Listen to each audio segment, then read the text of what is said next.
اور اللہ فرمائے گا لو اب تم ویسے ہی تنہ تنہا ہمارے سامنے حاضر ہو گئے جیسا ہم نے تمہیں پہلی مرتبہ اکیلے پیدا کیا تھا۔ جو کچھ ہم نے تمہیں دنیا میں دیا تھا وہ سب تم پیچھے چھوڑ آئے ہو،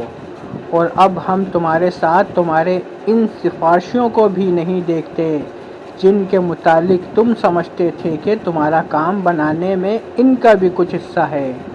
تمہارے آپس کے سب رابطے ٹوٹ گئے اور وہ سب تم سے گم ہو گئے جن کا تم زعم رکھتے تھے، یعنی جن کا تم بھرم رکھتے تھے۔ جیسے آج بریلوی، دیوبندی اور شیعہ حضرات کہتے ہیں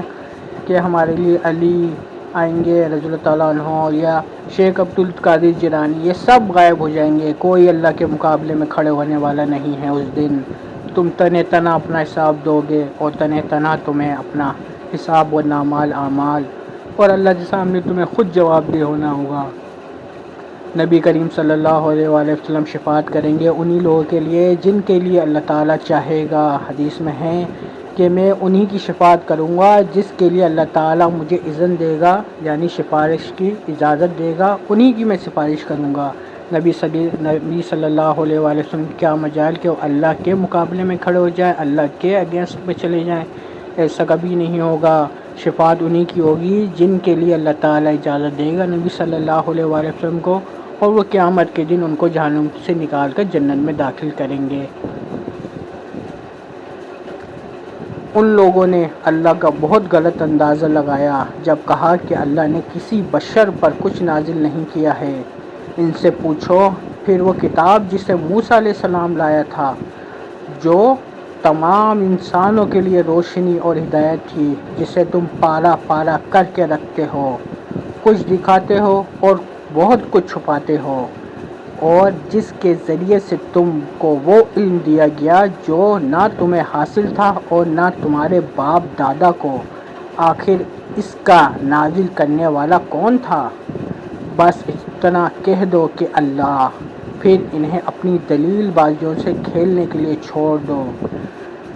سیم آج بھی یہی حالت دیوبندی، بریلوی، شیعہ، اہل حدیث میں بھری پڑی ہوئی ہے کہ ہم نے بھی قرآن کو پارا پارا کر کے رکھ دیا ہے۔ ان کی کچھ باتیں بتاتے ہیں اور بہت کچھ چھپا لیتے ہیں یہ سارے فرقے، اور ان پہ بھی وہی کتاب ہے جو نبی صلی اللہ علیہ وآلہ وسلم پہ اللہ تعالیٰ نے کتاب نازل کی جیسے موسیٰ علیہ السلام پہ نازل کی تھی۔ آج مگر یہ دیوبندی، بریلوی فرقوں میں بٹے ہوئے ہیں اور اپنے اپنے حلبے چندوں کے لیے لوگوں کو ذلیل و رسوا کر رہے ہیں، جیسے یہودیوں نے ذلیل و رسوا ہوئے۔ دنیا اور آخرت میں ان پہ ذلت و رسوائی طاری ہوئی، جیسے آج نام نہاد نام تو مسلمان ہیں مگر نام رکھا ہوا ہے دیوبندی، بریلوی، اہل حدیث، شیعہ، اور ان لوگ کو کیسا ذلیل و رسوا ہے دنیا میں ان لوگ کے معاملات۔ ہر انسان ان پہ غصہ خوار کھاتا ہے کہ یہ کیسے ذلیل لوگ ہیں، اور مسلمان کہتے ہیں اللہ کا نام لینے والے۔ جن لوگوں نے ایمان قبول کیا اور ہجرت کی اور اللہ کی راہ میں اپنی جانیں لڑائیں اور اپنے مال کھپائے، اور جن لوگوں نے ہجرت کرنے والوں کو جگہ دی اور ان کی مدد کی، وہی دراصل ایک دوسرے کے ولی ہیں، یعنی دوست ہیں، پیار رکھنے والے ہیں، جان نثار کرنے والے لوگ یہی ہیں۔ رہے وہ لوگ جو ایمان لائے، یعنی ایمان تو لے آئے مگر ہجرت کر کے دارالاسلام میں آنے یعنی نہیں آئے، تو ان سے تمہارا ولایت کا کوئی تعلق نہیں جب تک کہ وہ ہجرت کر کے نہ آ جائے۔ ہاں، اگر وہ دین کے معاملے میں تم سے مدد مانگے تو ان کی مدد کرنا تم پر فرض ہے، لیکن کسی ایسی قوم کے خلاف نہیں جس سے تمہارا معاہدہ ہو۔ جو کچھ تم کرتے ہو اللہ اسے دیکھ رہا ہے۔ یعنی اللہ تعالیٰ بتا رہا ہے کہ ایمان قبول کیا اور ہجرت کی وہ اللہ کے لیے بہت خاص ہے، اور جو ہجرت کر کے آئے ان کو جگہ دی، یعنی انصار کے بارے میں ذکر ہو رہا ہے۔ تو اللہ تعالیٰ بتا رہا ہے یہی لوگ ایک دوسرے کے جانشین ہیں، ایک دوسرے کے لیے محبت رکھتے ہیں، اور یہ ایک دوسرے کے ولی ہیں۔ اور جنہوں نے ہجرت نہیں کی اور دارالاسلام یعنی مدینہ میں تشریف نہیں لائے،